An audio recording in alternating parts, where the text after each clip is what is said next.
In this Bubble tutorial video, I'm going to be demonstrating another way that you can use the debugger bar down here at the bottom of your page to work out why an element that you think should be visible is not visible on your page. And so I've got a simple one-page app here, and the aim of my app is that when I click on different sections, so orders or settings, I should see a change in my page here. And the way I've got this set up is I've got a repeating group here of a option set called view, and my option set contains dashboard, order and settings, and then by clicking on a cell I should get my orders and my settings coming up. And if I just show you on settings, I have a custom state on the page saying like the page is view, that's my option set from the repeating group here, is settings, make this visible. But as you can see, when I click on settings, nothing is happening. Now this is an oversimplification, but it's still a very common mistake that I see in the Bubble coaching that I do week to week, day to day with other Bubble app creators. And that is that basically we've missed something. And so we can use the debugger to work out where exactly we're missing a step. So to begin with, I'm going to open up Inspect and search for settings.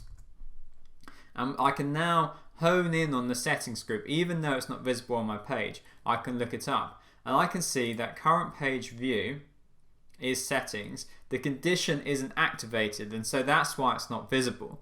And so I can go onto page view and I can see it's still set to dashboard. So actually, with the inspector still open, sorry,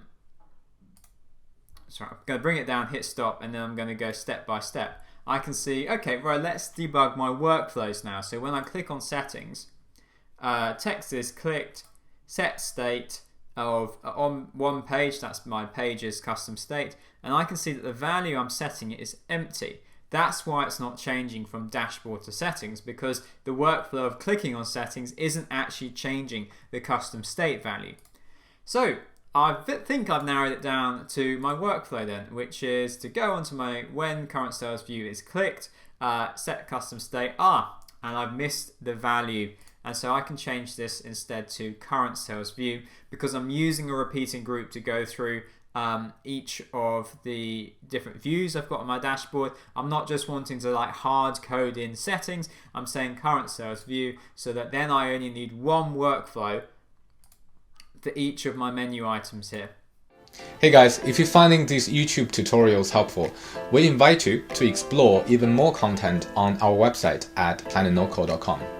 We have a large selection and variety of super in-depth and detailed video lessons there, created and curated just for our paying members. It's all about learning together and accelerating your no-code journey. Check us out at www.planetnocode.com and let's continue building without limits. So now I've updated that, you can see it's working. If we go step by step and I click on order, we can see now that I'm putting orders in as my custom state view value. And if I click on settings, run it, and then go on to inspect, settings, we can see that it is now visible. The condition is active, condition 1, and that is because, as we can see, my custom states value is view.